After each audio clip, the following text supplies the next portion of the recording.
Então, pessoal, a pergunta hoje é qual é a relação, se há, entre a reforma, a renascença e o posterior secularismo.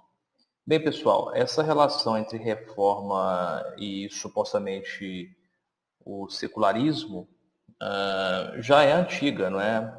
Muito comum nos meios tradicionalistas católicos, né? Repare aqui que eu disse os tradicionalistas católicos, essa relação entre reforma e revolução, no mau sentido, e secularismo, laicismo. Já no século XVIII, e talvez tenha sido o primeiro autor a tratar disso, o Joseph de Maistre, que é um pensador francês que criticou muito a Revolução Francesa, um dos grandes oponentes da Revolução Francesa, e considerado por muitos o pai do reacionarismo. O Maître, ele já entendia o protestantismo como a semente da Revolução Francesa. Para ele, a Revolução Francesa, com seus ideais, era simplesmente um desdobramento dos pressupostos e ideias da Reforma. Esse era o pensamento dele. Posteriormente, bem posteriormente, a gente vê já outros pensadores até mais moderados, que não se enquadram no reacionarismo de jeito nenhum, nem no tradicionalismo católico, como Alasdair MacIntyre, que vai dizer que o movimento reformado, a reforma, começando por Lutero e depois nos demais reformadores, é a causa do individualismo, não confundir com individualidade, por favor, do individualismo moderno e, consequentemente, o egoísmo, o consumismo, a perda de valores comunitários e tudo mais.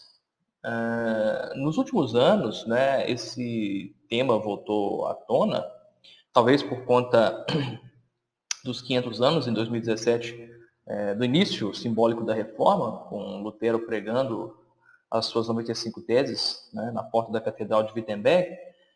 Mas em 2015 e em 2016, ou 2017, se não me engano, vieram dois livros, né? Respectivamente, o primeiro é do Brad Gregory, cuja tradução do título seria A Reforma Não Premeditada, como uma revolução, como uma reforma religiosa trouxe o secularismo, e de um tradicionalista, aí sim, um tradicionalista hispânico, católico, que é o Danilo Castellano, que escreveu um livro em 2016 que se chama O Canto de Galo da Modernidade, Lutero e o Canto de Galo da Modernidade. Isso é interessante porque nos últimos anos tem havido, novamente, talvez por conta das turbulências sociais que todo o Ocidente tem vivido, as pessoas têm trazido novamente essa questão da relação, supostamente, entre a reforma e revolução e secularismo e tudo mais.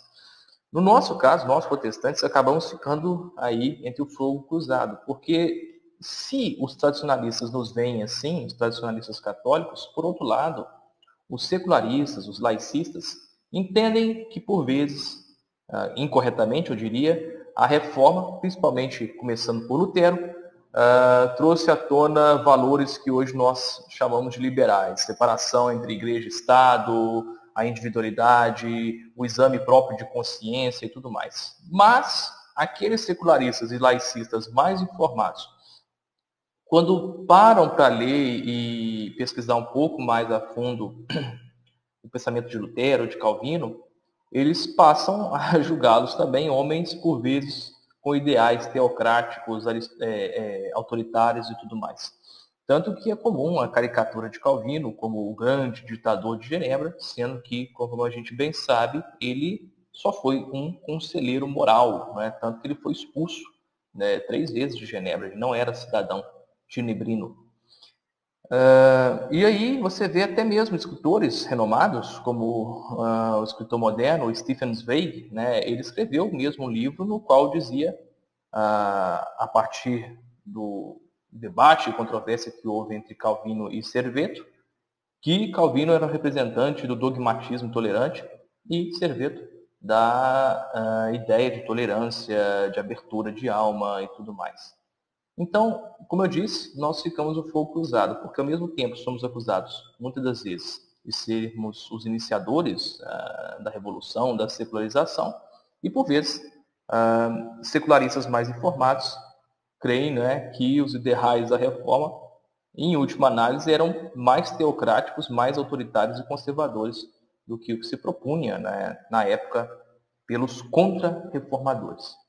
É interessante a gente pensar, pessoal, que embora a Reforma e a Renascença surjam mais ou menos na mesma época, elas surgem por fatores diversos, claro, não é? Por exemplo, a Renascença, ela nasce em Roma, que, como nós já sabemos, é um museu a céu aberto. Você encontra ali, não é, em qualquer rua praticamente, resquícios de uma antiguidade clássica, de uma bela antiguidade. E também foi nas cortes italianas e na Itália em geral que se fundaram as novas academias, a maneira da Academia de Platão, que justamente difundia os ideais platônicos e neoplatônicos. Mas, como eu disse, esses fatores são diversos, a reforma, né, são vários fatores que escapam aqui ao nosso tempo, mas uma coisa interessante de pensar é que tanto a Renascença quanto a Reforma elas têm um fator em comum, que é a chamada filologia, ou estudos filológicos, estudos da língua. A Renascença e a Reforma compartilham disso, de um grande amor e interesse, tanto pelas línguas antigas, clássicas, e aí nós diríamos também pelas línguas bíblicas, no caso o grego, koiné, o hebraico e o aramaico, e esse ardor, essa vontade, essa avidez de buscar nos manuscritos originais ou naqueles que foram copiados os originais, o texto, vamos colocar assim, puro. Né? Claro que não existe um texto puro, mas vocês entenderam. Um texto sem as interpretações, distorções e traduções posteriores. Então, tanto os renascentistas, né, tanto os proponentes da Renascença quanto os reformadores têm um grande amor pela língua, pela linguagem. Né? A filologia estuda a língua, os seus desdobramentos e sua estrutura, quanto também um grande amor pelos manuscritos, pelos originais, pela letra do texto original. Então, isso seria, sim, uma coisa que aproxima a Reforma e a Renascença. Mas isso era um movimento, vamos colocar assim, global. Também os católicos, como Erasmo de Roterdã, por exemplo, Thomas Moros, eram grandes filólogos, eram grandes estudiosos das línguas antigas, tinham um grande interesse humanista por isso. Lembrando, pessoal, que Calvino, no princípio, era um humanista e nunca deixou de ser. Humanista no sentido de que era um grande estudioso, como eu disse, das línguas clássicas, dos escritos clássicos, tanto dos gregos e romanos, quanto também podemos dizer dos pais da igreja. O primeiro livro que Calvino escreveu era, no caso, um comentário ao De Clementia, do grande, não é, filósofo e tutor de Nero, o Sêneca. Então, ou seja, nós temos aí homens que estavam ali inflamados por um desejo de conhecer mais da língua em sua estrutura, em sua evolução, em seu desdobramento, e também um desejo muito grande de conhecer os originais para que tivessem acesso ao que nós chamamos hoje as fontes. Mas, para finalizar, nós temos de lembrar uma coisa que hoje mesmo os protestantes esquecem. Quando Lutero, Calvino, Zwinglio e outros estavam discutindo e debatendo com católicos, não eram modernos versus antigos, não eram simplesmente aquelas pessoas que propunham algo totalmente novo e pessoas que se aferravam a costumes fossilizados. Nada disso. Lutero, Calvino, mas também Inácio de Loyola, né, Inácio de Loyola, não Brandão, Brandão é o escritor, Inácio de Loyola, o fundador dos jesuítas, e todos mais contra-reformadores e católicos que se opunham à reforma, eram homens medievais. Lutero, Calvino e, como eu disse, Loyola eram homens medievais que compartilhavam todo um substrato, toda uma estrutura de valores e ideias em comum. Certo, pessoal? Então, não faz sentido, às vezes, se opor e querer modernizar Calvino e Lutero, porque eles eram homens também de seu tempo. Claro que propuseram coisas além de seu tempo, mas, como todos nós, como qualquer ser humano, é um ser humano também, influenciado pelo seu contexto histórico, social, cultural. Então, reforma e contra-reforma, podemos dizer, foram movimentos medievais, movimentos que, apesar de suas grandes diferenças, assumiam, admitiam, por exemplo, assumiam a responsabilidade perante Deus e admitiam a começar a ética cristã, a ética bíblica, de que a lei de Deus deveria reger não só o homem, mas as nações, admitiam elementos básicos como a Trindade, admitiam que a religião era parte fundamental do próprio governo, da própria vida social do homem. Na verdade, como eu disse, Lutero recorreu aos príncipes eleitores da então região onde ele habitava, e Calvino, por sua vez, como eu disse no início, foi um confessor e foi um conselheiro moral de Genebra. Então, para esses homens, a separação atual, por exemplo, laicista entre Estado e Igreja, não fazia muito sentido. Não que eles propusessem uma fusão das duas coisas, não que eles propusessem uma eclesiocracia ou um cesaropapismo, mas entendiam que a palavra de Deus, ela tinha também a sua parcela, a sua soberania também sobre assuntos sociais, políticos, econômicos e tudo mais.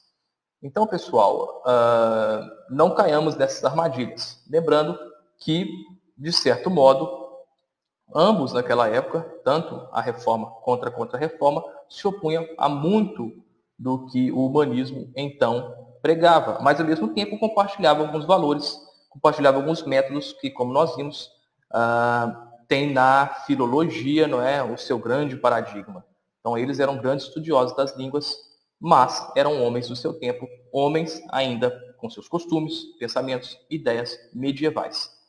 Portanto, antes de encerrarmos, que isso possa ficar em nossa mente. É preciso sempre entender os nossos reformadores ou quem seja, qualquer teólogo, claro, nos seus livros, nos seus tratados, indo direto às fontes, como a filologia nos propôs, mas também sempre levando em conta o seu contexto social, histórico, geográfico, político e econômico. Tá bem? Ficamos por aqui então. Até mais.